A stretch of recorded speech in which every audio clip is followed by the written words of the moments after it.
Hey guys, it's Quana back again for another video.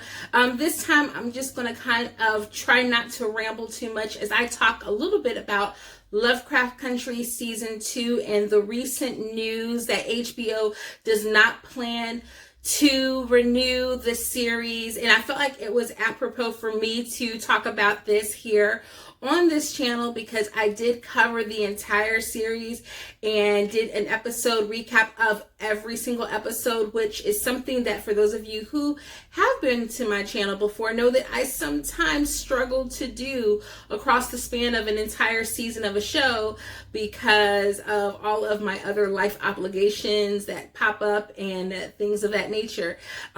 It was a show that had me fully invested as it checked off all of my nerd girl boxes and also gave me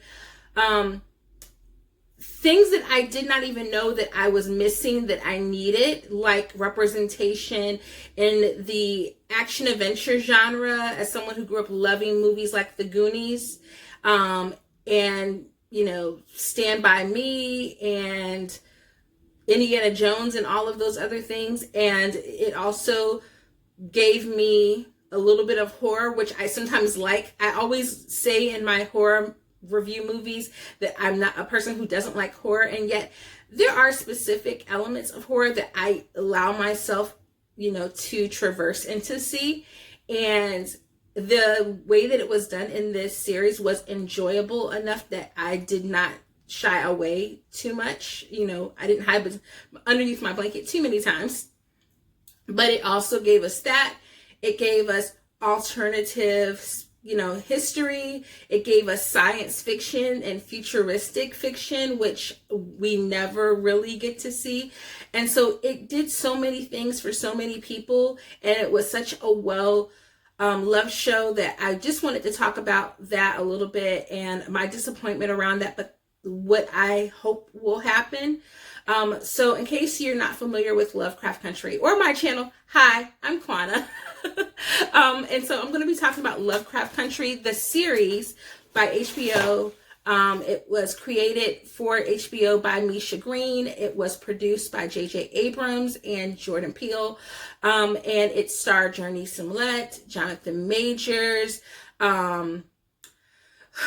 Courtney B. Vance, Michael K. Williams was in it.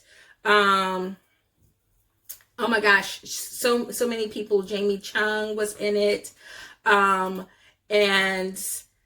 Anjanou Ellis was also in it.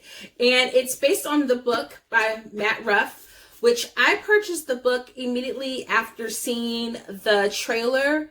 When they began teasing the trailer back in, I want to say like late June or July, on like YouTube and things like that. And then we moved just in time to switch our phone plans and get new internet service. And so we got a free HBO Max subscription. Well, correction, we didn't know that we had a free HBO subscription when the show aired in August. What we did, or what I did, was I specifically did the trial for the first episode to see if I would like it, and then kept HBO for a few months or about a few weeks before my husband did the digging to find out, oh, we have a free subscription, and then we canceled it. So HBO, if you were listening, I did try the app specifically for this show, and lots of other people did too, if that's any incentive to anyone out there listening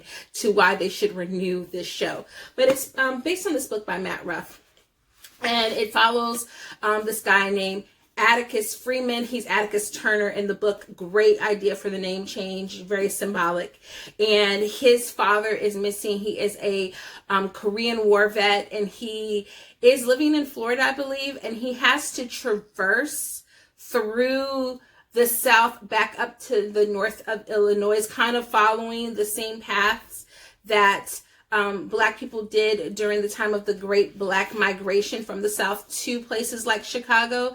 and he's going back home to Chicago where he's from, and he's hoping to find some information out so he can find his missing father.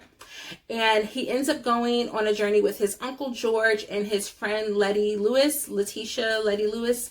And they go to the New England area known as Lovecraft Country, where H.P. Lovecraft was from, where he was inspired for his own books.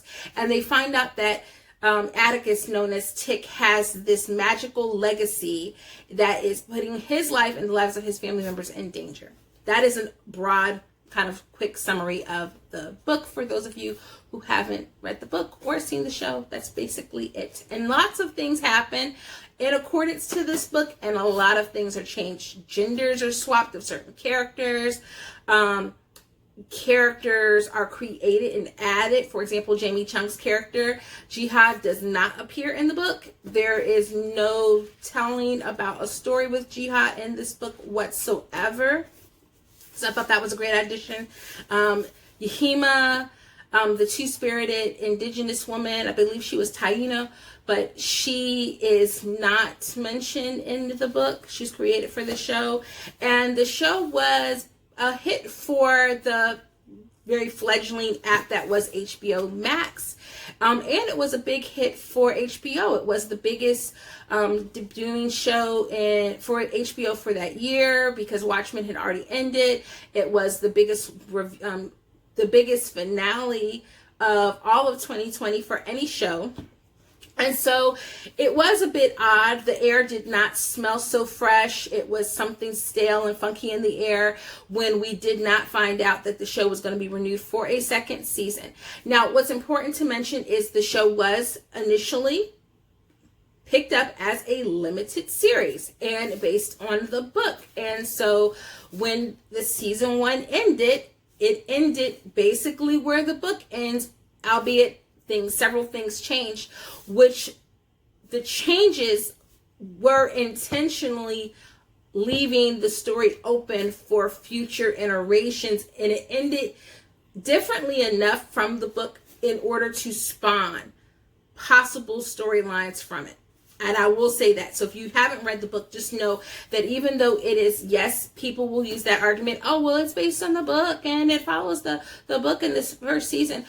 But there are tons and tons of series that where their books end, it ends at season 1 in case the show did not get picked up for a second season, and it leaves off opportunities for there to be other seasons. For example, Handmaid's Tale ends season 1 pretty much where the book ends. In the book, you don't know what happens to June, and we're just now have a sequel, and the only reason, let's be honest, that there's a sequel to The Handmaid's Tale is because Margaret Atwood was inspired to write a sequel because she was back in the trenches of Handmaid's Tale. She had been out of the trenches of Handmaid's Tale for about 30 plus years at the time that she started writing the sequel, The Testament. So that in and of itself is an example of something that can be based on a book. The book can end where the first season of the show ends, but it diverges to give new details and create new storylines. So I just want to point that out.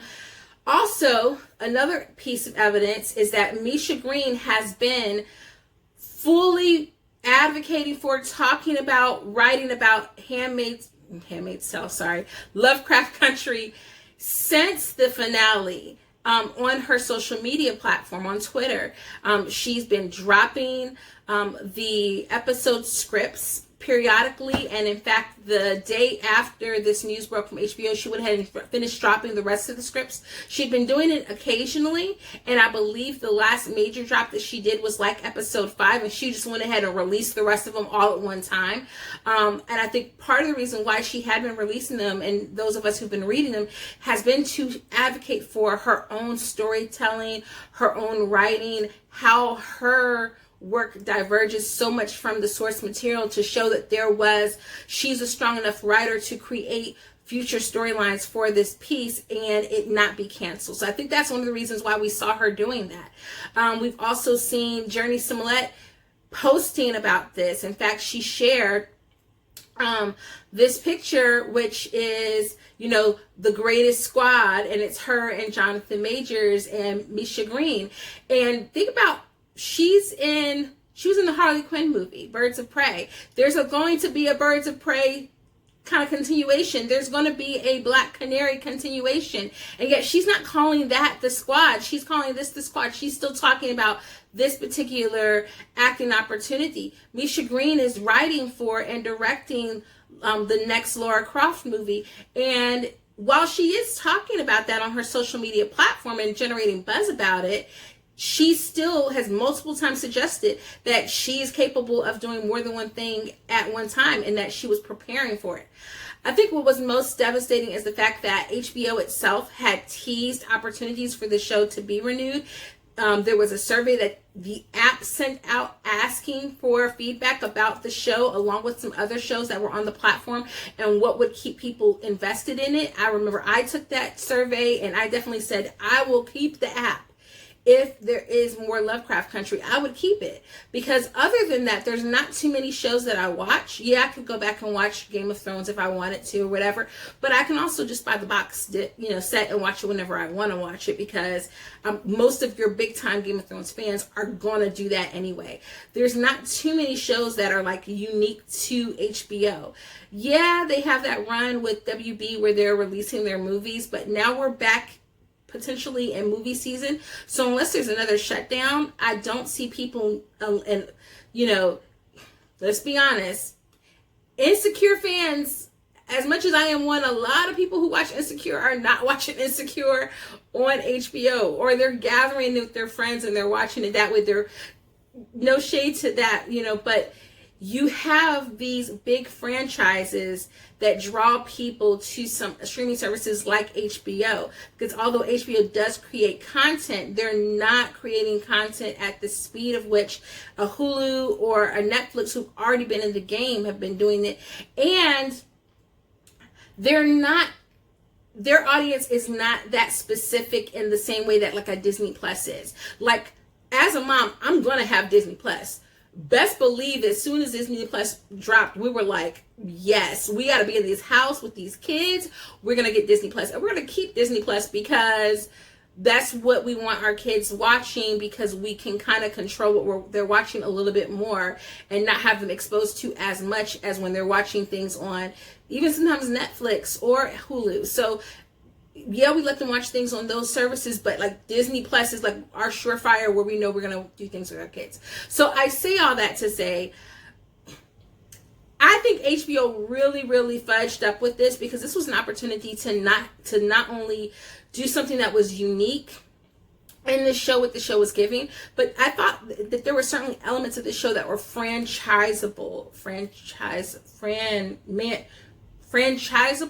merchandisable, that they could have merchandise like Game of Thrones did. I remember while the show was even airing, like seeing on Amazon, people were selling coloring books of Lovecraft Country. I could see, like figurines of like all the different looks of the characters, especially like Hippolyta in her, spacesuit, Tick with his like, kind of like Indiana Jones-esque look or whatever from episode 4. Like there's so many opportunities to do more and then to expand, and the door was left wide open.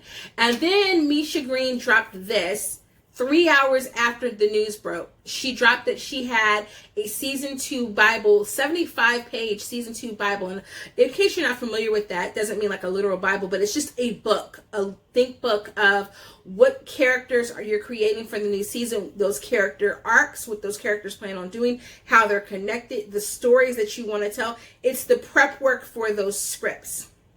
And in that season 2 Bible, she had this map of the United States, because remember, when Tick comes back, spoiler for all the episodes, when Tick goes into the future, he goes into the future where he meets his son. He finds out his son has written this book, and the book tells Tick's own story, which is how Tick knows that he's not going to survive.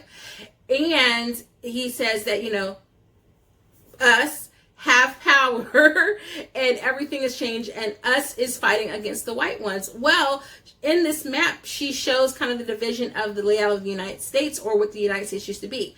But then as people were questioning, what is this white lands? Why is everything separated by race? She said, no, the white lands are zombies. Are you freaking kidding me? You mean to tell me this woman wants to give us a zombie show or give us elements of zombies that we did not get in Game of Thrones, even though they're in the daggone book? And you didn't want to give that to us?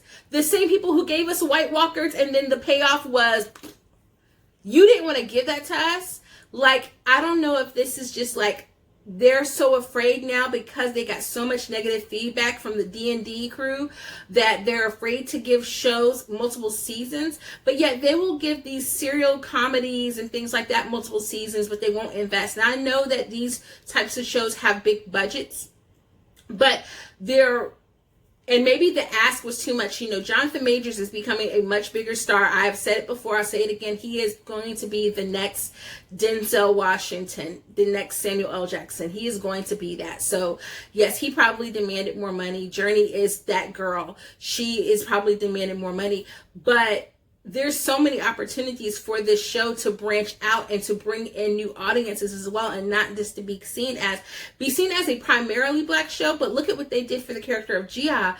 That's something that we've never seen before, that type of Asian representation in television. And even the actress Jamie Chung mentioned this before in an interview that she did. So I just think that it's so disheartening. What can we fans do? We can continue to put our foot on the neck of HBO execs and say we will withdraw our money if they do not give us another season. We can sign petitions.